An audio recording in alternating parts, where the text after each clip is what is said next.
এই সিম্পল 5টি step follow করলে তোমার এইচএসসি হায়ার ম্যাথে কেউ 190+ মার্ক আটকাতে পারবে না। HSC 26 batch. তোমাদের ভিতরে এখন হায়ার ম্যাথ নিয়ে অনেক বেশি কন্ট্রোভার্সি চলছে। তোমাদের ভিতরে এখন অনেকে আছো যাদের হায়ার ম্যাথ মোটামুটি শেষ হয়ে গেছে, আবার অনেকে আছো যাদের হায়ার ম্যাথের বেসিক একেবারে দুর্বল, যারা আগে হায়ার ম্যাথে কয়েকটা অধ্যায় শেষ করেছো তবে এখন তার কনসেপ্টে কিছুই মনে নেই, বা অনেকে আছো যারা এখনো অনেকগুলো চ্যাপ্টার হাতই লাগাও না। আজকের এই ভিডিওটা তোমাদের সবার জন্য। আজকের এই ভিডিওতে বলা স্টেপগুলোকে যদি তোমার মনে প্রাণে ফলো করতে পারো তাহলে ইনশাল্লাহ তোমাদের হায়ার ম্যাথের ভয়ভীতিটা কেটে যাবে এবং আমাকে থ্যাঙ্কস জানাতে বাধ্য হবে। Step number 1, one shot class. তোমাদের হাতে কিন্তু এখন গুনে গুনে 3 থেকে 4 মাসের বেশি আর সময় নাই। এই 3 থেকে 4 মাসের টাইম পিরিয়ডটা কিন্তু খুবই কম। তাই এই সময় তোমার কিন্তু A to Z ধরে ধরে আর ম্যাথ করতে পারবে না। তাই তোমাদের একটা কম্প্যাক্ট রিভিশন দরকার। এই কম্প্যাক্ট রিভিশনের জন্য কিন্তু ওয়ান শট একটা বেস্ট চয়েস হতে পারে। এখন তোমরা বলতে পারো যে ভাই ওয়ান শট ক্লাস তো আমাদের বেসিককে খারাপ করে দিবে, বেসিক তো আমরা বিল্ড আপ করতে পারবো না ওয়ান শট ক্লাস থেকে, তাহলে কেন আমরা ওয়ান শট দেখবো? আমাদের তো হচ্ছে একটু বেসিক দরকার। হ্যাঁ, আমি কিন্তু আগে মেনশন করেছি যে তোমাদের কিন্তু 3 থেকে 4 মাসের সময় আছে এবং এই সময়টা তোমাদের রিভিশন দেয়। এই সময় কিন্তু তোমাদের নতুন করে কিছু শেখার সময় না। তাই এই সময়টাতে তোমরা ওয়ান শট দেখবা শুধুমাত্র আগের জিনিসগুলোকে ঝালাই করে নেওয়ার জন্য। এছাড়াও কারো যদি একটা চ্যাপ্টারে ভালোভাবে কনসেপ্ট ক্লিয়ার থাকে তাহলে তোমাদের ওয়ান শট দেখার কোনো দরকার নেই। ওয়ান শট শুধু তারাই দেখবা যাদের কোনো একটা অধ্যায় তারা করেছো এবং জীবনে একবার হলেও করেছো কিন্তু সেই অধ্যায়টা ভুলে গেছো যে কিভাবে কি হবে, অথবা ওই অধ্যায়ের একটা কনসেপ্টে তোমার মনে নেই, তারা দেখবে হচ্ছে ওয়ান শট। আমি নিজে কাজী রাকিবুলের ওয়ান শটটা দেখেছিলাম।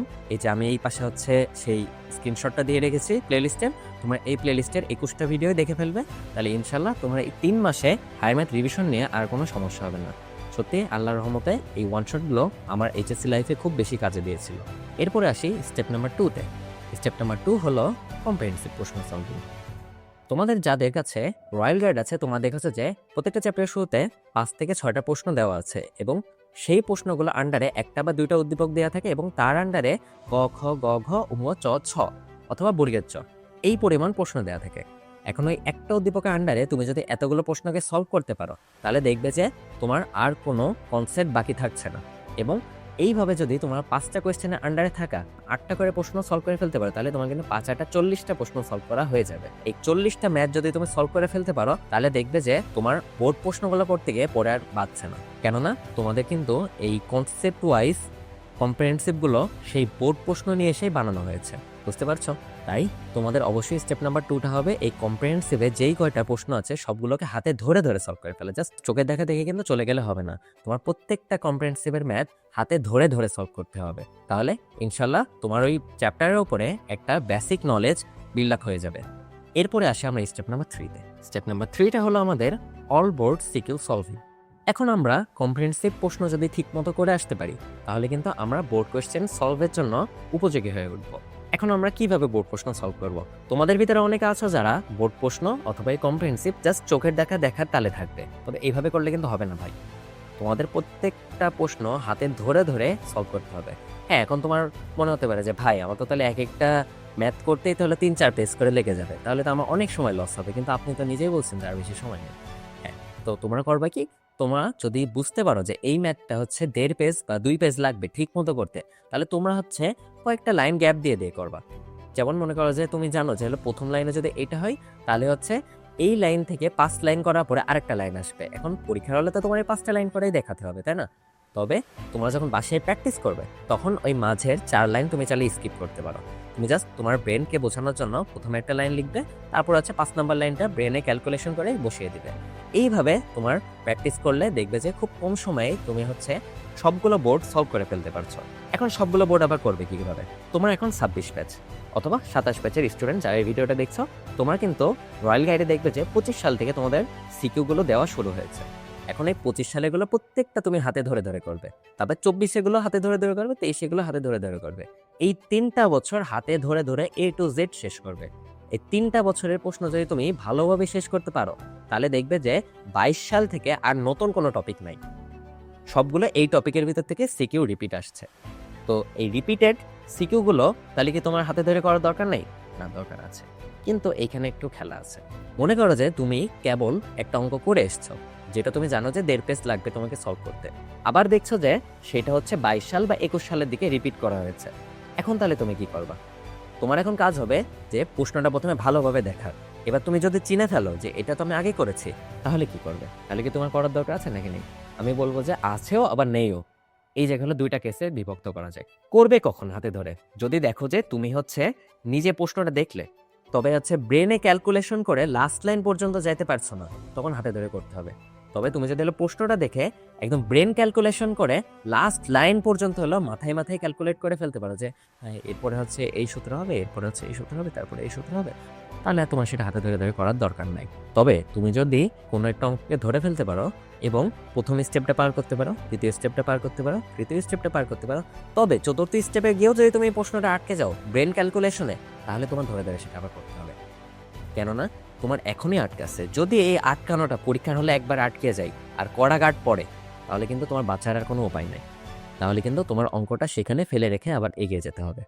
তাই এই সমস্যা থেকে বাঁচতে হলে তোমরা এইভাবে ব্রেন ক্যালকুলেশন হ্যাকটা ইউজ করতে পারো। এটা করলে তোমাদের দেখবে যে সিকিউ খুব দ্রুত শেষ হবে এবং প্রত্যেকটা সিকিউ তোমার কার্যকরীভাবে শেষ হবে এবং প্রত্যেকটা থেকেই তুমি বেনিফিট পাবে। তাহলে এটা গেল আমাদের স্টেপ নাম্বার 3। যদি আমরা স্টেপ নাম্বার 1, 2, 3টা ভালোভাবে মেনে চলতে পারি, তাহলে দেখবো যে আমাদের সিকিউ নিয়ে আর কোনো সমস্যা হচ্ছে না। তাহলে এবার আমাদের বাকি থাকছে এমসিকিউ। স্টেপ নাম্বার 4 হলো এমসিকিউ কিভাবে সলভ করবে।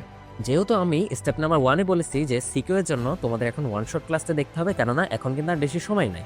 তাই স্টেপ নাম্বার 4-এও এমসিকিউ এর জন্য আমি বলবো যে ওয়ান শট ক্লাস তোমরা দেখবে। এখন ওয়ান শট ক্লাস কারটা দেখবে? ওয়ান শট এমসিকিউ ক্লাসের জন্য তোমার অভিদত্ত তুষারের ক্লাসটা দেখতে পারো। আমি নিজে ওই ক্লাসটা দেখেছিলাম এবং আলহামদুলিল্লাহ ওইটা থেকে আমি বেশ বেনিফিট পেয়েছিলাম। তো অভিদত্ত তুষার দাদার ক্লাসের প্লেলিস্টের স্ক্রিনশটটা আমি এখানে দিয়ে রেখেছি এবং আমি হচ্ছে ডেসক্রিপশনেও সেটা লিংক দিয়ে রাখবো, তোমরা সেটাকে ফলো করবে।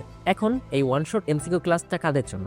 ওয়ান শট এমসিকিউ ক্লাসটা তাদের জন্যই যাদের বেসিক একেবারেই নাই। তবে তোমার যদি হালকা একটু যদি বেসিক থেকে থাকে ম্যাথের এমসিকিউ এর ক্ষেত্রে, তাহলে তোমার ক্ষেত্রে সেই ওয়ান শট এমসিকিউ ক্লাসটা না দেখলেও হবে। তাহলে তোমরা হচ্ছে ডিরেক্ট প্র্যাকটিসের দিকে ফোকাস দিতে পারো। তো আশা করি তোমরা বুঝতে পেরেছো। এরপর আসছে আমাদের স্টেপ নাম্বার 5।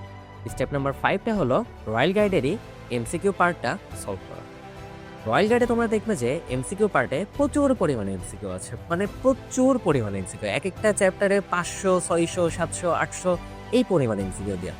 তবে তোমার তো এতটা পরিমাণ এমসিকিউ করার দরকার নেই। তো রয়্যাল গাইডে এমসিকিউ এর ক্ষেত্রে দেখবে যে খুব সুন্দরভাবেই কিন্তু সেখানে টাইপ করে দেওয়া আছে এবং টাইপ ওয়াইজ ভাবে এক একটা টাইপের আন্ডারে কিন্তু 50 থেকে 60টা এমসিকিউ আছে। তো তোমাদের কাজ হবে ওই টাইপগুলোর ভিতর থেকে যদি পারো, তাহলে হচ্ছে বিগত 9 বছরের বোর্ডগুলোকে একটু আইডেন্টিফাই করে সলভ করে ফেলবে। এবং যদি আইডেন্টিফাই করে সলভ করতে তোমাদের কষ্ট হয়, তাহলে যদি তোমার 50টা এমসিকিউ দেওয়া থাকে একটা টাইপের আন্ডারে, তাহলে প্রথম 25টা শেষ করবে। যদি 100টা এমসিকিউ দেওয়া থাকে কোনো টাইপের আন্ডারে, তাহলে প্রথম 50টা শেষ করবে। এইভাবে তোমরা সবসময় 50% শেষ করবে, কেননা যেহেতু ওইখানে টাইপ ওয়াইজ ভাবে দেওয়া আছে। 50% এমসিকিউ সলভ করতে পারলে বুঝবে যে তোমার এমসিকিউর প্রিপারেশন একদম 100%।